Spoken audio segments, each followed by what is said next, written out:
mapagpalang hapon po sa ating lahat at nandito na po, sinisimula na po yung tindahan ng dalawang bata na nagtitinda ng fishball. Bali ang ipoposte na lang po natin PVC na bubuhusan ng semento at meron din namang bakal. So ayan, medyo maulan na naman po ang panahon dito sa Bicol, pero siguro maayos naman ito ngayon hanggang bukas kasi ngayon lang ho sila nagsimula half day dahil nga po malakas ang ulan kaninang umaga. At ayan po, makakapagtinda na ng maayos yung dalawang magkapatid at yun po ginagawa po nila para po sa kanilang pag-aaral at sana maging malaking tulong po ito ang pagpapagawa natin ng kanilang maliit na tindahan, ang kanilang masuportahan natin yung kanilang maliit na negosyo para ho sa kanilang pag-aaral. At sana pagbalik nila ngayon kasi nasa school sila matuwa yung magkapatid. Po. At siguro after po nitong after po magawa nito, magbibigay si Daddy Donut ng kaunting pandagdag sa kanilang puhunan para ho tuloy-tuloy ho yung kanilang pagtitinda. Dahil ang ginagawa nila bago pumasok pala sa eskwelahan, umagang-umaga niluluto na nila. Parang ini-steam na nila yung mga kanilang ititinda, and then pag uwi ng hapon kasi sa gabi marami daw customer, maraming bumibili, tsaka ho sila nagtitinda. Ganun ho kasi pag yung dalawang magkapatid, kaya ho si Daddy Donut naantig naman sa kwento nila, kaya ho si Daddy Donut nagpursige na maipagawa itong kanilang tindahan. At maraming salamat po pala kay Ate Inday ng Singapore dahil isa po siya sa sponsor nitong nagpagawa po nitong tindahan ng dalawang bata. Maraming salamat po Ate Inday ng Singapore. Lagi po kayong mag-iingat diyan para po mas marami pa po tayong matulungan na mga kababayan natin. At ayan na nga ho, naghahalo na ho ng semento. At nakatayo na ho yung 4 na poste. Ayan, bubuhusan na lang yan maya-maya. Ayan. At yun po yung kabila, ibabaklasin din po yun. Ayan, may bubong na yan. At para tumibay na kasi ang poste na lang po nun ayan, yung mga kawayan na wala naman ang tibay, kaya uunahin lang ho ito, isusunod na ho yan. Kasi kung sakaling lahat nababaklasin wala na hong masisilungan, mababasa na ho sila sa loob sa anggi ng ulan. Ayan. Mga perang aldaw kaya? Mga ilang araw bago matapos ito depende sa panahon. 3 depende sa panahon. Ayan, mga 3 araw daw po, depende sa panahon, sabi ng forma natin. So ayan ho, naghahalo na ng semento. At ito si tatay, tanungin natin, tay, anong masasabi mo at sinisimula na ang tindahan ng iyong dalawang anak? Yung masasabi ko lang ay nagpapasalamat ko doon sa mga taong naunawa sa akin, at sa ngayon ay nagkaroon ako ng sponsor dahil sa pag-scout ni Daddy Donut. Nagpapasalamat ako doon sa sponsor kay Ate Inday ng Singapore. Kay Ate Inday po ng Singapore. Hello po sa inyo dyan. Ito pa malaking biyaya na po para sa akin kasi matagal kong iniisip ito kung paano ko magawa dahil sa nangyari sa akin ay hindi ako makapaghanap buhay. Buti na lang po at na-scout ako ni Daddy Donut. Yun, maraming salamat po sa kanya kasi dahil sa kanya ngayon po ay mababawas-bawas na po yung iniisip ko doon sa pag may ulan po ay di ganong makagalaw dito sa amin. Tsaka yung pagtinda-tinda ng mga anak ko na ginagamit nila sa pagpasok-pasok, yung budget, medyo naantala kasi sa panahon ngayon dito ay tag-ulan na, kaya pasalamat ko at merong taong nagtulong sa akin ng makapagpalit ng bubong. Inulit ko po, salamat po doon sa nag-sponsor at sa taong nagbigay ngayon. Salamat po. Ayan, meron pa. Dahil na-stroke ka, may iniinom kang maintenance sa gamot? Hindi na ako nag-iinom ngayon at na lang ako. Palit ako sa herbal gawa ng walang financial ngayon, walang maganda. Pero may reseta ka para sa gamot? Meron akong reseta, kaya lang panibagong check up naman yan pag mabili uli ng gamot at no-honor ng pharmacy. Kailangan bagong check up tsaka mabigay ng gamot. So hindi ka nakakapagpa-check up dahil walang financial talaga. Okay. Kaya nag-herbal ka na lang. Inuuna ko talaga sa pagkain kaysa ibili ko pa ng mga gamot. Pagkain at may mga anak ako nag-aaral. Mahirap naman yung magugutuman ng isang tao. Maraming sakit ang dumadapo sa katawan pag gutom. Oo. At isa pa palang good news, pinaparating din na Ate Inday, nasasagutin niya yung ano, yung gamot ng iyong asawa. Ay, thank you po kay Ate Inday. Ipinakita ko kasi yung reseta. Ayan, sabi niya, kunin ko daw yung reseta at alamin ko kung magkano yon dahil magpapadala siya ng pambili ng gamot. Ayan. Yun pa nga, isa pa ngayon, no? Nakakatulong-tulong sana yung asawa ko kaso nagka-problema naman sa pandinig kaya nawala ng trabaho kasi yung trabaho niya apektado sa pandinig niya kasi tendera lang kasi siya. Maraming salamat po kay Ate Inday, Singapore, no? Oo, at si Ate Inday, Singapore. Ayan, si Tatay Fernando po dating OFW din po yan. Saan ka nga? Sa ano? Sa Damam. Sa Damam? Saudi Arabia man. Anong trabaho mo dun? Printing, color matching. Yun ang trabaho niya doon. Printahan yun. So, ito po. Ayan, sinisimula na. At ayan masama na naman ang panahon. Medyo kumukulog-kulog nga ho rito ngayon. At baka hindi ko matapos itong video na to. Ayan, pupuntahan natin si nanay at ayun, naglilinis siya dito kasi may mga tanim silang kaunting gulayin. Ayan, puntahan natin. Nay! Uy! Ito, ma-interview kita. May magbibigay na ng pambili mo ng gamot. Anong masasabi mo? Ay, maraming salamat sa nagbigay sa akin pang mga kakailan. At kasi pagkatapos ko ito mag-inom ng gamot, may second check-up pati ako. Sana masuportahan pa din ang pag-inom ko ng gamot. At sana gumaling na rin ako at makapagtrabaho na din para sa mga anak ko. Mahirap ang maayong trabaho. Tinitingnan niya lang ho kasi ang buka ng bibig ko. Suporta. Maaagapan pa daw yan. Maaagapan pa. Sana nga po. Kasi nakapas na nga yung trabaho. Mahirap nga yung inaasahan. Kasi mga bata nag-aaral pa. Sana gumaling pa rin ako. Kapag trabaho muli. Oo, gagaling ka pa. Maraming salamat talaga sa suporta ninyo. Opo. Salamat po talaga.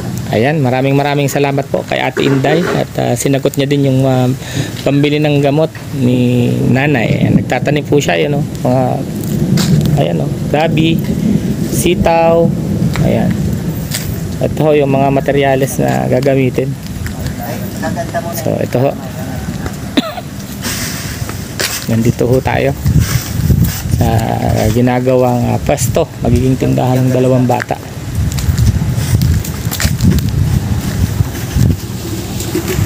Ayan nga ho, nahinto ang paggawa, umuulan na naman. Ayun yung mga gumagawa, nakasilong, ayan yung hinalong semento, natatakpan. So ayan ho yung dahilan kung bakit po pahinto-hinto ang paggagawa. Patuloy po ang pag-ulan. Yan po yung dahilan kung bakit hindi rin ho nakakapagtinda ng maayos yung dalawang bata. At yung kanilang puhunan nagagastos na nila, nababawasan na nila kasi hindi nga ho sila nakakapagtinda. So nagagalaw na po nila sa pang-araw-araw na allowance papuntang eskwelahan. Ayan po, sobrang lakas ng ulan ngayon, kumukulog at kumikidlat pa. Dito ho ako sumilong sa loob ng tricycle. Ayan, sana ho matapos na tong ulan para makapagpatuloy na sa paggagawa. Sobrang lakas ng ulan. Kumukulog-kulog pa. Sabi ho nila, depende ho sa panahon kung kailan ho matatapos itong kanilang ginagawa.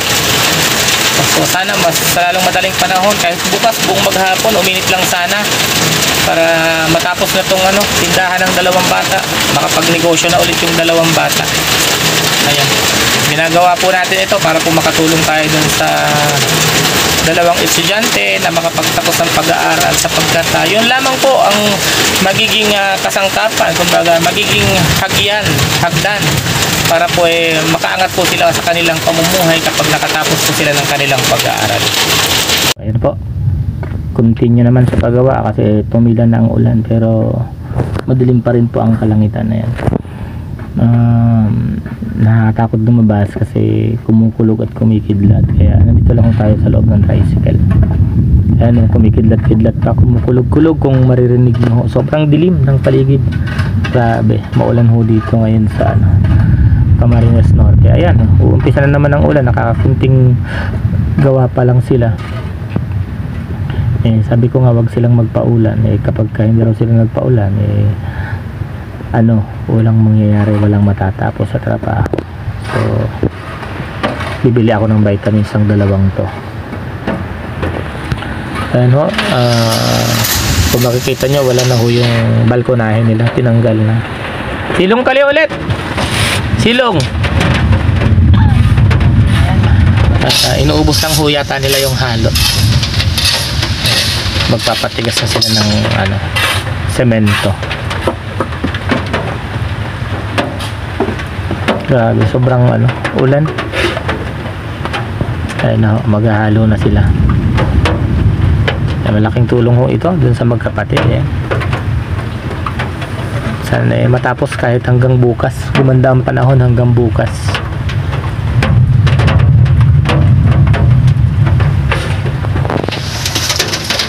Ayun, konti na lang yung semento. Bali, isang sakong semento lang ho yan. Pero kung kukulangin, bibili na lang ho tayo. Madali lang naman makabili. At eto naman, nandito naman yung mga tricycle. May mga service naman ho. At hindi ho pwedeng mag-service ng motor. Masyadong maulan, mababasa ho kami.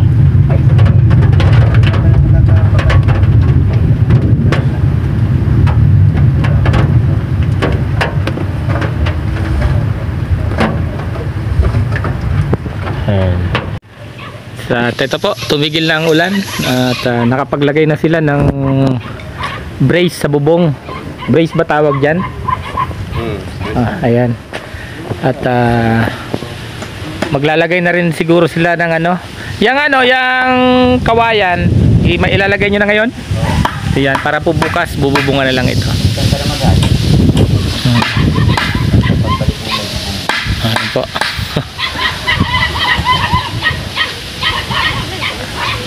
Malapit nang matapos ang tindahan ng dalawang bata. Ayan, tang poste lang PVC na may semento na may bakal. So, ayan. Pero yan, pang matagalan na rin yan. Malaking bagay na po yan. May masisilungan sa pagtitinda yung dalawang bata. Ayan po.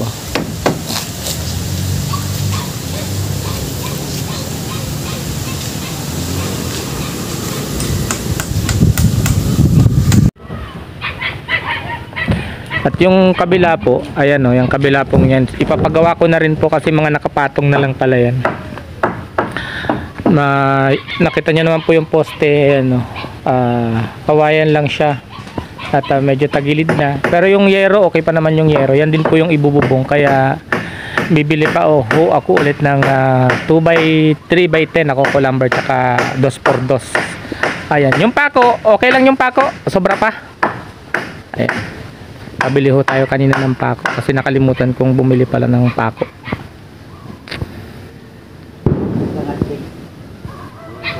At siguro kung mas maganda kung maipapa-close natin ito, kawayan na lang din yung ipang sasar. Tingnan natin kung kakayanin pa ng budget para siguro ito open na lang to, pero ito pwede siguro maging balkonahe na bali tindahan na rin diretso po, para mas magandang tingnan. Ayan. Ayan po, nagbihis si Daddy Donut at nabasa tayo kanina. Sobrang ulan at ngayon po medyo gumanda ang panahon. Ayan, naglalaghari na. At maraming salamat pong muli kay Ate Inday ng Singapore sa pag-sponsor dito sa pinapagawa po natin na tindahan ng dalawang bata nagpupursige ng mga pag-aaral. So bukas meron na ho itong bubong at makakapag-umpisa na siguro by Saturday, makakapag-umpisa na ito. At madagdagan din natin yung puhunan ng dalawang bata. At dahil nga po sa ilang araw na pag-uulan, hindi nakapagtinda yung dalawang bata, ay malamang sa malamang nalagas na yung puhunan. Kaya kailangan natin Ano tay? Tama ba? Nalagas na yung puhunan? Hindi nakapagtinda ng ilang araw? Tagal lang nalagas. Tagal lang nalagas. Ayan o. Alam niyo bang masaya yan si tatay kasi nga malaking ginhawa daw yan. Kawasan yun, ang ginhawa para sa pag-iisip-isip ko. Oo. Alam niyo naman yung talagang mga estado ng na-stroke, talagang yung pag-iisip ang dapat na maiwasan. Pero hindi ko maiwasan eh. Nakikita ko eh. Lagi nag-iisip. Lagi nag-iisip. Oo. Pero kanina nag-message siya sa akin. Natutuwa siya kasi ayan. Oo, totoo. Nauumpisa na yung tindahan niya. Kahit pa paano, mababawasan yung kaisip kung paano ko mapalitan yung bubong. Mm. Kasi wala man akong pagkukuhanan talaga eh. Wala man akong trabaho eh. Buti may trabaho ako, kaya. Oo. Yung asawa ko sana, kaso, yun, umalis sa trabaho at medyo nagka-problema sa pandemic. Ay, yung ano nga pala, baka makalimutan ko, itatanong ko na, i-inquire ko na yung ano niya. Yung kanyang reseta. Baka pwede ko nang madala ngayon, didiretso ako ng daet. Ngayon ko lang. Ayan, kukunin ko na po pala yung reseta. At mag-i-inquire po tayo nung sa gamot. Ano po? Ayan, puntahan tayo. Baka kasi makalimutan ko pa, kunin ko na yung reseta. Tao po! Tao po! Kukunin ko yung reseta ni mama mo. Oo, at ipapakunta ko na. Kunin ko yung reseta.